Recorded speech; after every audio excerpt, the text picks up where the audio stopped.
Hello வணக்கம், இது உங்கள் சிவி ஜோன். சொல்லணும் எப்படி இருக்கீங்க? இன்னும் பார்த்தீங்கன்னா ப்ரோமோ இன்னும் வரல.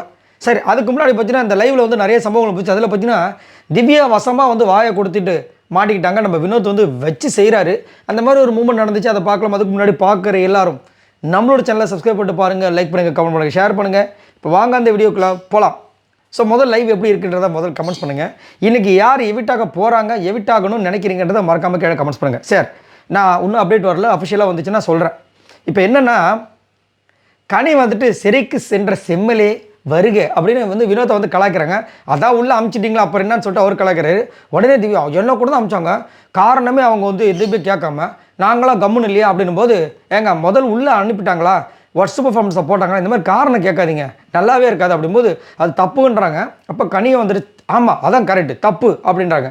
உடனே இவங்க ஆரம்பிச்சுறாங்க, அது என்ன தப்பு, சம்மந்தப்பட்ட நான் இருக்கேன், என்னை கேட்காம ஆதிரி சுபிக்ஷா மட்டும் அவங்க கேட்டுட்டு முடிவு பண்ணிடலாமா, அப்போ என்கிட்ட கேட்காம எப்படி அவங்க வந்து தப்பு சொல்லலாம் அப்படின்போது டப்புன்னு வினோத் கலாய்கிறார். அப்படியா, அப்போ என்ன நீங்கள் கேட்காம எப்படி என்ன வந்து நீங்கள் ஃபஸ்ட்டு பர்ஃபார்மன்ஸாக போடுவீங்க, அந்த துணி வந்து கமுறுதுன்றது நான் எடுத்து போடுறேன்னு சொல்லிட்டேன், அதுங்களும் நீங்கள் எடுத்து வைக்கிறீங்க, இந்த மாதிரி நான் உங்களுக்கு கேள்வி கேட்கணும்னு வச்சுக்கலாம், 3 நாள் கேள்வி கேட்பேன், என்ன பண்ணுவீங்க அப்படின்னும் போது இவங்க யோசிக்கிறாங்க, ஆஹா என்ன எல்லாத்துக்குமே கெடுக்குப்படி போடுறான் அப்படின்ட்டு. உடனே அவங்க வந்து இந்த பாருங்க, நான் உங்களை வந்து இந்த டோன்லலாம் நீங்கள் இப்போ பேசுகிறீங்களா அந்த டோனில் பேசுகிறேன், நான் அவங்கள கூப்பிட்டு உட்கார வச்சு அழகாக நீட்டாக பேசினேன், பேசி புரிய வச்சேன் தெரியுமா அப்படின்னும் போது அவர் நீங்கள் நீட்டாக எங்கங்க ஒரு சண்டை நடந்துச்சுன்னா வந்து லபலபலம் கத்துறீங்க, அப்போ ஆப்போசிட்டில் இருக்கவங்க என்ன பண்ணுறது அப்படின்னு சொன்னோன்னே, என்ன இவர் எல்லாத்துக்குமே அணை கட்டுறான்னு சொல்லிட்டு, அக்கா வெங்காயம் அரிஞ்சிட்டிங்களாக்கா, அரிஞ்சிட்டு சொல்லுங்கள் நான் அப்புறம் வரேன் சொல்லிட்டு, இதான் வந்துட்டேன்னு சொல்லிட்டு இந்த படத்தை நாய்சேகர் படத்தில் போங்க, ஏய் வாடா ஏரியாவுக்கு வாடான்னு, நீ கண்டுபிடிச்சி வாடா, எந்த அட்ரஸ்ன்னு சொல்கிறா, நீ கண்டுபிடிச்சி வாடான்னு சொல்லிட்டு போங்க பாருங்க. அந்த மாதிரி திவ்யா ஓடுறாங்க. இதான் சொன்னவனா பார்த்தீங்களா ஓடுறீங்க அப்படின்னு களைச்சி விட்டார் அவர். இந்த மாதிரி அப்பப்போ பேசும்போது நீங்கள் ஓடிடுறது, அதுக்கப்புறம் நீங்களே வந்து பேசுகிறது, எப்படி உங்ககிட்ட பேச முடியும்னு கலாச்சி விட்டார். உங்ககிட்டலாம் பேச முடியாதுங்க, நீங்கள் ஒழுங்காக பேச மாட்டீங்க, லவலவலம் கத்துறீங்கன்னு சொல்லிட்டு உள்ளே போயிட்டாங்க. எதுக்குன்னு கேட்குறேன், திவ்யாவுக்கு மைண்டில் வந்துட்டு ஃபுல்லாக வந்து பக்காவாக பண்ணுறதா நினப்பு. அதே மாதிரி இதில் வேறு இன்னொரு புதுசாக ட்ரெண்டிங் பண்ணுறாங்களாம். என்னென்னா பிக் பாஸ் வந்து அப்போ தான் என்ன அது திவ்யா திவ்வு என்னமாச்சு, இல்லை நீங்கள் இதெல்லாம் சொல்லும்போது இதை பண்ணால் க்யூட்டாக இருக்குன்னு சொல்லிட்டு போன வாட்டி வந்து சௌந்தர்யாவும் ஒரு சில பேர்லாம் பண்ணாங்க, அது பார்க்கறதுக்கு நல்லா ட்ரெண்டிங் ஆச்சு, அதனால் இதை நான் பண்ணுறேன்ற மாதிரி பண்ணுறாங்க.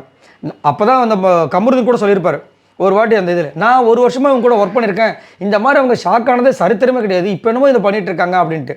இன்னொரு விஷயம் என்னென்னா, திவ்யா பார்த்தீங்கன்னா இந்த வந்து எவ்வளோ நாள் ஆச்சு, ஃபஸ்ட்டு பார்ட்டி வந்துட்டு தலையானாங்களே, அப்போ எத்தனை வாட்டி திவ்யா அப்படின்னு சொல்லியிருப்பார் பிக் பாஸ், அப்போலாம் வந்து அப்படின்னு கத்திருக்காங்களே இது வரைக்கும், நல்லா யோசிச்சு பாருங்கள்.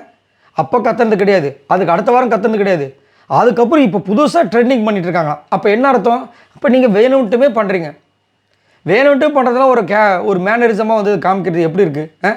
ஆனால் கேட்டால் அதுக்கு ஒரு சண்டை வேறு, இது என்னோடய கேரக்டர் கூடயே பிறந்தது, நான் என்ன பண்ண முடியும், நான் என்ன வேணும்ட்டு பண்ணிகிட்ருக்கேன் அப்படின்னு.